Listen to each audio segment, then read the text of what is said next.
Il y a une ville en France où le maire supplie les gens de venir habiter. Personne ne répond. La France, c'est le pays des villages de cartes postales, non? Les marchés du dimanche, les cafés en terrasse, les ruelles pavées. Mais ce qu'on ne vous montre jamais, c'est l'autre France, celle où les maisons tombent en ruine et où personne ne veut vivre. Ce ne sont pas des villages musées pour touristes parisiens, ce sont les vrais, ceux qu'on cache. Des villes tellement abandonnées que même les agences immobilières ont fermé boutique. Certaines ont des hôpitaux fantômes, d'autres où l'école a fermé il y a 10 ans, et celles où une maison se vend moins cher qu'une Clio d'occasion. Vous pensez connaître la France? Mais connaissez-vous la ville où le dernier commerce est un distributeur automatique de pain? Vous n'êtes pas prêt pour ce qui suit. Abonnez-vous pour éviter les pièges immobiliers, on décortique tout. Numéro 10, Roubaix, Nord, la capitale oubliée du textile. Vous marchez dans une rue où chaque troisième vitrine est condamnée par des planches. Les façades art déco qui faisaient la fierté de la ville s'effritent sous vos yeux. Ce n'était pas censé finir comme ça. Roubaix était la Manchester française, la ville qui habillait l'Europe entière. Aujourd'hui, elle détient un record dont personne ne veut parler. Roubaix n'est pas juste une ville du Nord qui a mal vieilli, c'est le symbole même de la désindustrialisation française poussée à l'extrême. À 15 minutes de Lille, une métropole dynamique, cette ville de 98 000 habitants vit dans un univers parallèle. Les usines textiles qui employaient 50 000 personnes, fermées. Les grandes familles industrielles, parties depuis longtemps. Ce qui reste, c'est une coquille urbaine magnifique avec rien dedans. Voici le truc. Roubaix détient le record de la ville la plus pauvre de France métropolitaine. 45% de la population vit sous le seuil de pauvreté. Ce n'est pas une faute de frappe, le revenu médian est inférieur à celui de certaines villes des dom-toms. Une maison ouvrière de 80 mètres carrés peut se trouver à 25 000 €. Mais personne n'achète. Parce que le quartier entier est en train de mourir. Le loyer moyen tourne autour de 400 à 550 € pour un appartement de 60 mètres carrés, soit environ 50% moins cher que la moyenne nationale. Le taux de chômage frôle les 30% dans certains quartiers, 3 fois la moyenne française. On trouve des maisons de ville à rénover entre 15 000 et 40 000 €. Oui, le prix d'une Clio d'occasion. Le taux de vacances commerciales dépasse 25% dans le centre-ville. Plus de 100 commerces ont fermé en 5 ans.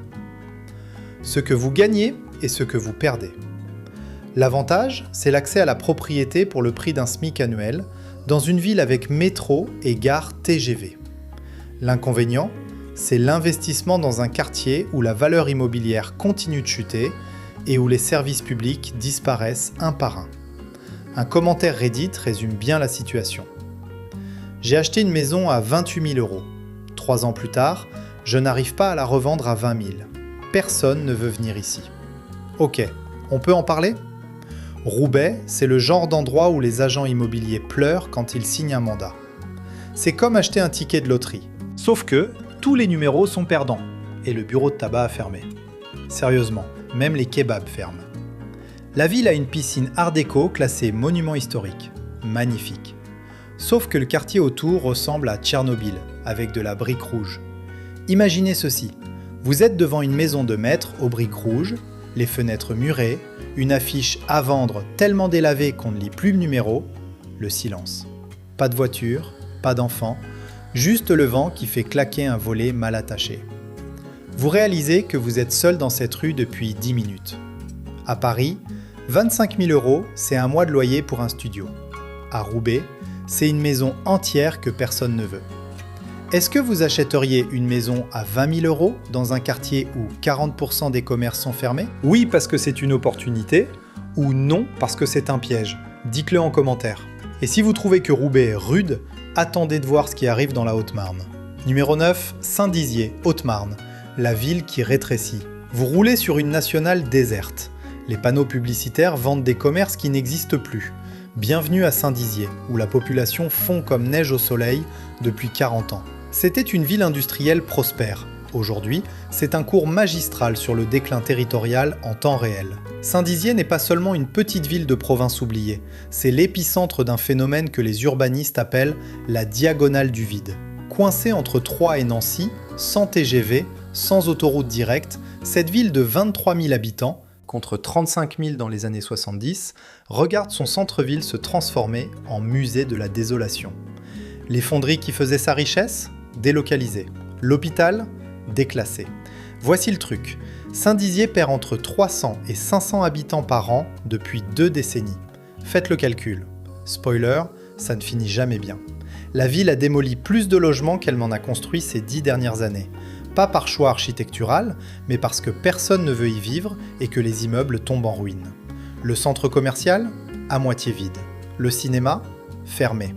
Le prix médian au mètre carré oscille entre 650 et 900 euros, contre 10 000 euros à Paris. On trouve des appartements de 70 mètres carrés à moins de 50 000 euros, parfois 30 000 avec travaux. Le taux de vacance des logements atteint 15% dans certains quartiers du centre.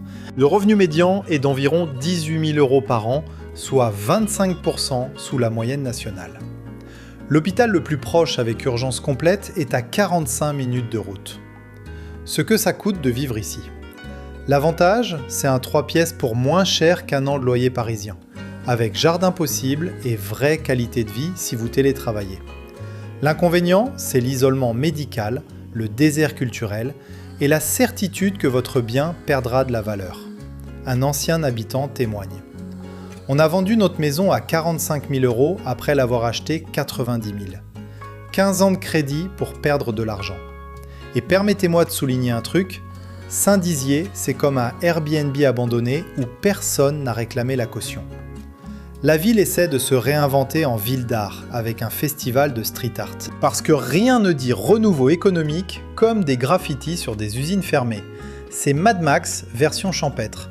Sauf que les voitures sont des Twingo et la ressource rare, c'est un médecin généraliste. Imaginez ça, une place de marché où 3 stands font face à 50 emplacements vides. L'odeur de pluie sur le bitume, le bruit d'un rideau métallique qu'on baisse définitivement. Un café où le patron nettoie des verres que personne ne commandera. Vous comprenez que le marché du samedi, c'est le point culminant de la semaine. À Lyon, 50 000 euros, c'est un apport pour un studio. À Saint-Dizier, c'est un appartement avec cave, garage et la solitude en bonus. Vous signeriez pour 500 euros de loyer charges comprises dans une ville qui perd 400 habitants par an? Tentant ou désespérant? Commentez. Et si Saint-Dizier vous semble isolé, attendez qu'on vous parle du bassin minier. Numéro 8. Denain, Nord. Le cimetière des Hauts-Fourneaux. Le terril domine l'horizon comme un pharaon oublié. En dessous, des rues entières de maisons de mineurs où plus personne ne mine rien. Denain, c'était 30 000 âmes qui faisaient tourner l'acier français. Aujourd'hui, c'est un cas d'école de... Il y a une ville en France où le maire supplie les gens de venir habiter. Personne ne répond. La France, c'est le pays des villages de cartes postales, non? Les marchés du dimanche, les cafés en terrasse, les ruelles pavées. Mais ce qu'on ne vous montre jamais, c'est l'autre France, celle où les maisons tombent en ruine et où personne ne veut vivre. Ce ne sont pas des villages musées pour touristes parisiens, ce sont les vrais, ceux qu'on cache. Des villes tellement abandonnées que même les agences immobilières ont fermé boutique. Certaines ont des hôpitaux fantômes, d'autres où l'école a fermé il y a 10 ans. Et celles où une maison se vend moins cher qu'une Clio d'occasion. Vous pensez connaître la France ? Mais connaissez-vous la ville où le dernier commerce est un distributeur automatique de pain ? Vous n'êtes pas prêt pour ce qui suit. Abonnez-vous pour éviter les pièges immobiliers, on décortique tout. Numéro 10, Roubaix, Nord. La capitale oubliée du textile. Vous marchez dans une rue où chaque 3e vitrine est condamnée par des planches. Les façades art déco qui faisaient la fierté de la ville s'effritent sous vos yeux. Ce n'était pas censé finir comme ça. Roubaix était la Manchester française, la ville qui habillait l'Europe entière. Aujourd'hui, elle détient un record dont personne ne veut parler. Roubaix n'est pas juste une ville du Nord qui a mal vieilli. C'est le symbole même de la désindustrialisation française poussée à l'extrême. À 15 minutes de Lille, une métropole dynamique, cette ville de 98 000 habitants vit dans un univers parallèle. Les usines textiles qui employaient 50 000 personnes, fermées. Les grandes familles industrielles, parties depuis longtemps. Ce qui reste, c'est une coquille urbaine magnifique avec rien dedans. Voici le truc. Roubaix détient le record de la ville la plus pauvre de France métropolitaine. 45% de la population vit sous le seuil de pauvreté. Ce n'est pas une faute de frappe, le revenu médian est inférieur à celui de certaines villes des dom-toms. Une maison ouvrière de 80 mètres carrés peut se trouver à 25 000 euros. mais personne n'achète. Parce que le quartier entier est en train de mourir. Le loyer moyen tourne autour de 400 à 550 € pour un appartement de 60 mètres carrés, soit environ 50% moins cher que la moyenne nationale. Le taux de chômage frôle les 30% dans certains quartiers, 3 fois la moyenne française. On trouve des maisons de ville à rénover entre 15 000 et 40 000 €. Oui, le prix d'une Clio d'occasion. Le taux de vacances commerciales dépasse 25% dans le centre-ville. Plus de 100 commerces ont fermé en 5 ans. Ce que vous gagnez et ce que vous perdez. L'avantage, c'est l'accès à la propriété pour le prix d'un SMIC annuel, dans une ville avec métro et gare TGV. L'inconvénient, c'est l'investissement dans un quartier où la valeur immobilière continue de chuter et où les services publics disparaissent un par un. Un commentaire Reddit résume bien la situation. J'ai acheté une maison à 28 000 €. 3 ans plus tard, je n'arrive pas à la revendre à 20 000. Personne ne veut venir ici. Ok, on peut en parler ? Roubaix, c'est le genre d'endroit où les agents immobiliers pleurent quand ils signent un mandat. C'est comme acheter un ticket de loterie. Sauf que tous les numéros sont perdants et le bureau de tabac a fermé. Sérieusement, même les kebabs ferment. La ville a une piscine art déco classée monument historique. Magnifique. Sauf que le quartier autour ressemble à Tchernobyl, avec de la brique rouge. Imaginez ceci. Vous êtes devant une maison de maître aux briques rouges, les fenêtres murées, une affiche à vendre tellement délavée qu'on ne lit plus le numéro, le silence. Pas de voiture, pas d'enfants, juste le vent qui fait claquer un volet mal attaché. Vous réalisez que vous êtes seul dans cette rue depuis 10 minutes. À Paris, 25 000 €, c'est un mois de loyer pour un studio. À Roubaix, c'est une maison entière que personne ne veut. Est-ce que vous achèteriez une maison à 20 000 € dans un quartier où 40% des commerces sont fermés ? Oui, parce que c'est une opportunité, ou non, parce que c'est un piège. Dites-le en commentaire. Et si vous trouvez que Roubaix est rude, attendez de voir ce qui arrive dans la Haute-Marne. Numéro 9, Saint-Dizier, Haute-Marne, la ville qui rétrécit. Vous roulez sur une nationale déserte. Les panneaux publicitaires vendent des commerces qui n'existent plus. Bienvenue à Saint-Dizier, où la population fond comme neige au soleil depuis 40 ans. C'était une ville industrielle prospère. Aujourd'hui, c'est un cours magistral sur le déclin territorial en temps réel. Saint-Dizier n'est pas seulement une petite ville de province oubliée, c'est l'épicentre d'un phénomène que les urbanistes appellent la diagonale du vide. Coincée entre Troyes et Nancy, sans TGV, sans autoroute directe, cette ville de 23 000 habitants, contre 35 000 dans les années 70, regarde son centre-ville se transformer en musée de la désolation. Les fonderies qui faisaient sa richesse ? Délocalisées. L'hôpital ? Déclassé. Voici le truc. Saint-Dizier perd entre 300 et 500 habitants par an depuis 2 décennies. Faites le calcul. Spoiler, ça ne finit jamais bien. La ville a démoli plus de logements qu'elle n'en a construit ces 10 dernières années. Pas par choix architectural, mais parce que personne ne veut y vivre et que les immeubles tombent en ruine. Le centre commercial ? À moitié vide. Le cinéma ? Fermé. Le prix médian au mètre carré oscille entre 650 et 900 € contre 10 000 € à Paris. On trouve des appartements de 70 mètres carrés à moins de 50 000 €, parfois 30 000 avec travaux. Le taux de vacance des logements atteint 15% dans certains quartiers du centre. Le revenu médian est d'environ 18 000 € par an, soit 25% sous la moyenne nationale. L'hôpital le plus proche avec urgence complète est à 45 minutes de route. Ce que ça coûte de vivre ici. L'avantage, c'est un 3 pièces pour moins cher qu'un an de loyer parisien, avec jardin possible et vraie qualité de vie si vous télétravaillez. L'inconvénient, c'est l'isolement médical, le désert culturel et la certitude que votre bien perdra de la valeur. Un ancien habitant témoigne. On a vendu notre maison à 45 000 € après l'avoir achetée 90 000. 15 ans de crédit pour perdre de l'argent. Et permettez-moi de souligner un truc, Saint-Dizier, c'est comme un Airbnb abandonné où personne n'a réclamé la caution. La ville essaie de se réinventer en ville d'art avec un festival de street art. Parce que rien ne dit renouveau économique comme des graffitis sur des usines fermées. C'est Mad Max version champêtre. Sauf que les voitures sont des Twingo et la ressource rare, c'est un médecin généraliste. Imaginez ça, une place de marché où 3 stands font face à 50 emplacements vides. l'odeur de pluie sur le bitume, le bruit d'un rideau métallique qu'on baisse définitivement. Un café où le patron nettoie des verres que personne ne commandera. Vous comprenez que le marché du samedi, c'est le point culminant de la semaine. À Lyon, 50 000 €, c'est un apport pour un studio. À Saint-Dizier, c'est un appartement avec cave, garage et la solitude en bonus. Vous signeriez pour 500 € de loyer charges comprises dans une ville qui perd 400 habitants par an? Tentant ou désespérant? Commentez. Et si Saint-Dizier vous semble isolé, attendez qu'on vous parle du bassin minier. Numéro 8. Denain, Nord. Le cimetière des Hauts-Fourneaux. Le terril domine l'horizon comme un pharaon oublié. En dessous, des rues entières de maisons de mineurs où plus personne ne mine rien. Denain, c'était 30 000 âmes qui faisaient tourner l'acier français. Aujourd'hui, c'est un cas d'école de ce qui arrive quand une industrie disparaît et qu'on oublie la ville derrière. Denain n'est pas juste une ville du bassin minier parmi d'autres. C'est la ville qui cristallise l'abandon d'une région entière par les politiques publiques. À 20 minutes de Valenciennes, techniquement dans la métropole lilloise élargie, Denain vit dans un autre siècle. Les corons sont classés UNESCO. Magnifique sur le papier. Sauf que les habitants n'ont pas de quoi les chauffer. Ce que personne ne vous dit. Denain figure régulièrement dans le top 5 des villes les plus pauvres de France. Le taux de pauvreté dépasse 40%. 4 habitants sur 10. Le chômage des jeunes frôle les 50% dans certains quartiers. Une maison de Coron peut s'acheter à 15 000 €. 15 000, le prix d'une moto. Et pourtant, elle reste vide pendant des années. Le prix médian au mètre carré tourne autour de 800 à 1100 €, parfois moins pour les maisons à rénover.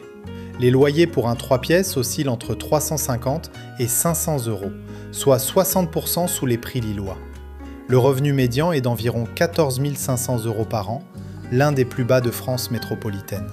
Le taux de chômage global dépasse 25%. L'espérance de vie est inférieure de 3 ans à la moyenne nationale. 3 ans. Juste pour avoir habité au mauvais endroit. Conséquences.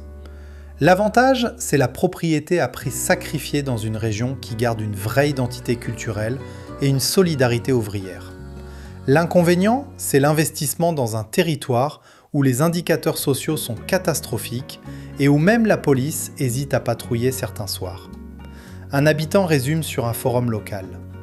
Ma grand-mère a travaillé toute sa vie aux forges. Sa maison vaut moins que son indemnité de départ à la retraite. Ok, parlons-en.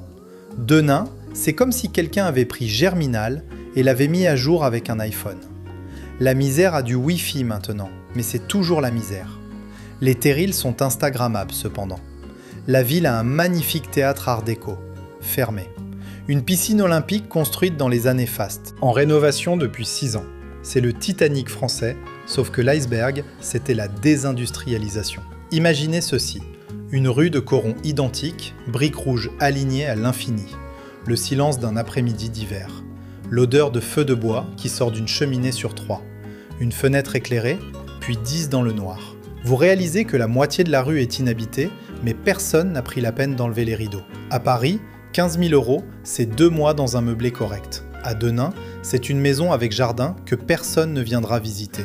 Vous achèteriez une maison UNESCO à 15 000 € dans une ville où l'espérance de vie est plus courte de 3 ans? Patrimoine ou piège mortel? En commentaire. Et si Denain vous semble rude, la prochaine ville a littéralement des bâtiments qui s'effondrent. Numéro 7. Creil, Oise. Le piège de la banlieue lointaine. À 40 minutes de Paris en TER, Creil avait tout pour devenir une banlieue recherchée. Gare directe, prix bas, cadre de vie potable. Sauf que personne n'est venu. Ou plutôt, ceux qui sont venus sont repartis. Ce qui reste, c'est une ville dortoir où personne ne dort vraiment bien. Creil n'est pas juste une banlieue éloignée parmi d'autres. C'est le cas d'école de la ville trop loin pour être Paris, trop près pour être la campagne. Coincée dans l'Oise, à la frontière invisible entre l'Île-de-France et le reste du monde, cette ville de 35 000 habitants cumule les handicaps. Les zones industrielles, désertées. Le centre-ville, en perdition. La gare, seul atout, un couloir de passage où personne ne s'arrête. Voici ce qu'on ne vous dit pas. Creil est classé en zone de sécurité prioritaire depuis des années. Le taux de criminalité est parmi les plus élevés du département. Les réseaux de trafic ont pris possession de certains quartiers.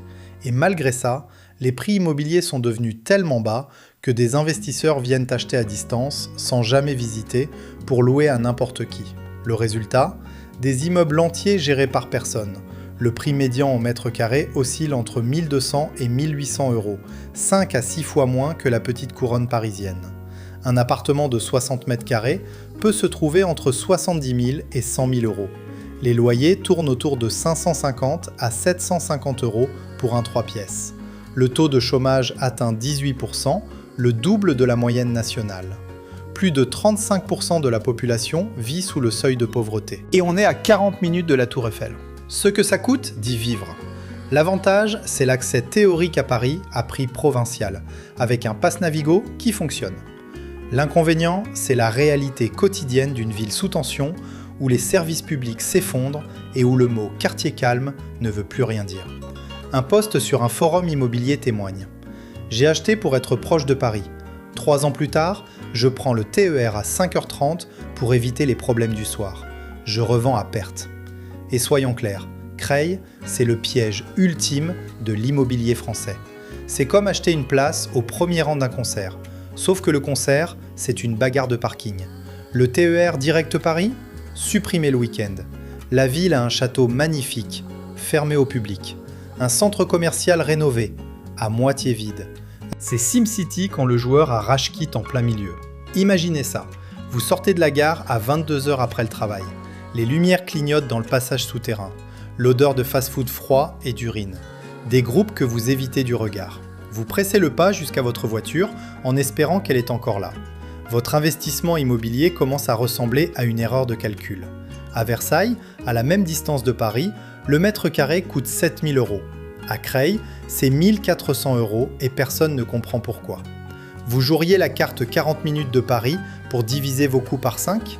Smart ou suicidaire ? Donnez votre avis. Et si Creil vous semble risqué, la prochaine ville a carrément perdu la moitié de sa population. Numéro 6, Montluçon, Allier. La ville qui a oublié d'exister. Vous cherchez Montluçon sur une carte et vous vous demandez si quelqu'un l'a effacé par erreur. Pas de TGV. Pas d'autoroute complète. Une ville de 35 000 habitants qui était 2 fois plus grande il y a 50 ans. C'est l'angle mort total de la France, le point aveugle cartographique. Montluçon n'est pas simplement une ville moyenne en déclin, c'est le centre géographique approximatif de la France et paradoxalement l'endroit le plus oublié du pays. Coincée entre Clermont-Ferrand et Bourges, sans connexion rapide vers nulle part, cette ancienne capitale industrielle du caoutchouc et de la métallurgie a vu ses usines partir une par une. Dunlop, parti. Les aciéries, parties. Ce qui reste, des bâtiments vides et des retraités qui attendent. Ce que personne ne mentionne, Montluçon a perdu 20 000 habitants en 40 ans, un tiers de sa population. Le château médiéval domine une ville fantôme. L'hôpital est régulièrement menacé de fermeture. Le tribunal, supprimé. La sous-préfecture, en sursis.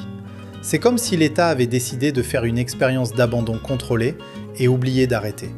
Le prix médian au mètre carré oscille entre 700 et 1000 euros, parmi les plus bas de France pour une ville de cette taille. Des maisons de 100 mètres carrés avec terrain se trouvent entre 40 000 et 70 000 euros.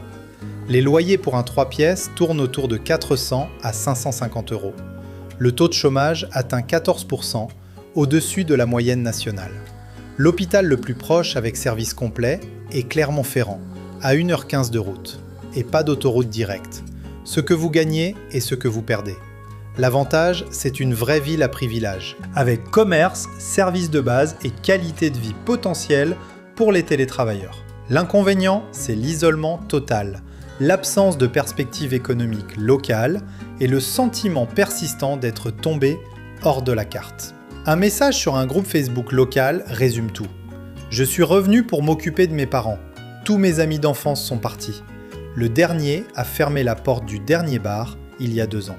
Soyons honnêtes ici, Montluçon, c'est la définition française du trou noir démographique. C'est comme si la ville était sur liste d'attente pour être retirée de Google Maps. Spoiler, Google ne répond pas aux mails. Le château des Ducs de Bourbon est magnifique. Vu sur quoi ? Des toits vides et des cheminées qui ne fument plus. C'est Disneyland pour urbanistes dépressifs. Imaginez ceci, la Grand Place un samedi après-midi. Le vent fait tourner un gobelet de café vide.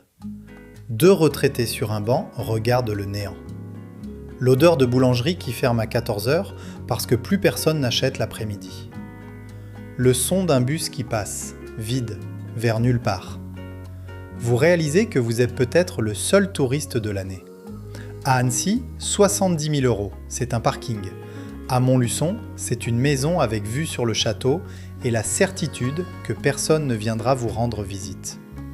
Vous troqueriez votre vie sociale contre une maison à 50 000 € au milieu de nulle part ? Liberté ou prison dorée ? Répondez en commentaire. Et si vous pensez que l'isolement c'est le pire, la prochaine ville a des immeubles qui se vident sans prévenir. Numéro 5. Béthune, Pas-de-Calais. L'ancien cœur qui ne bat plus. La Grand Place est belle, vraiment belle. Architecture flamande, beffroi classé, terrasse de café. Sauf que les terrasses sont vides. Les cafés ferment un par un. Béthune avait tout pour être un joyau du Nord. Elle est devenue un exemple de ce qui arrive quand tout s'écroule en même temps. Béthune n'est pas une ville sinistrée comme les autres. C'est une sous-préfecture de 25 000 habitants avec une histoire, une identité, une vraie beauté architecturale. Le problème, c'est que tout autour, le bassin minier s'est effondré, les industries sont parties et Béthune est restée là, jolie mais vide. À 30 minutes de Lille, elle aurait pu devenir une alternative charmante. Elle est devenue un musée à ciel ouvert, sans visiteurs. Mais voilà le problème. Le taux de vacances commerciales du centre-ville dépasse 20%. Un commerce sur 5 est fermé, rideau baissé, à vendre depuis des années. Le cinéma du centre ? Fermé. Le grand magasin historique ? Fermé. La jeunesse ? Partie à Lille et ne revient que pour Noël. La population vieillit, les écoles ferment, et les rares commerces qui restent ne savent pas combien de temps ils tiendront. Le prix médian en mètre carré tourne autour de 1100 à 1500 € dans le centre, moins dans les quartiers périphériques. Des maisons de ville à rénover se trouvent entre 60 000 et 100 000 €. Les loyers oscillent entre 450 et 650 € pour un 3 pièces correct. Le taux de pauvreté atteint 25%, bien au-dessus de la moyenne nationale. Le chômage dépasse 15% localement. La maternité locale a fermé ses portes. Conséquence, l'avantage, c'est une vraie ville historique à prix très bas, avec encore des services et une connexion ferroviaire vers Lille. L'inconvénient, c'est l'investissement dans un centre-ville qui se vide et où chaque année apporte son lot de fermetures. Un commerçant local témoigne dans un article régional « J'ouvre à 9 h, je ferme à 18 h et je compte parfois moins de 10 clients dans la journée. Je tiens pour le principe. » Parlons de l'éléphant dans la pièce. Béthune, c'est comme une ex qui était magnifique mais qui a laissé tomber. Le beffroi, UNESCO. Les rues pavées, impeccables. Les boutiques, rire nerveux. C'est la scène d'un film romantique français où le protagoniste se rend compte qu'il est arrivé 20 ans trop tard. Le carnaval annuel est légendaire. Sauf que maintenant, même les participants doivent venir d'ailleurs. Imaginez ça. Vous êtes assis à une terrasse sur la Grand Place. L'architecture est superbe. Le soleil se couche sur les façades flamandes. Mais les tables autour de vous sont vides. Le serveur attend, désœuvré. Le silence n'est brisé que par le carillon du beffroi. Vous réalisez que la beauté ne suffit pas à faire vivre une ville.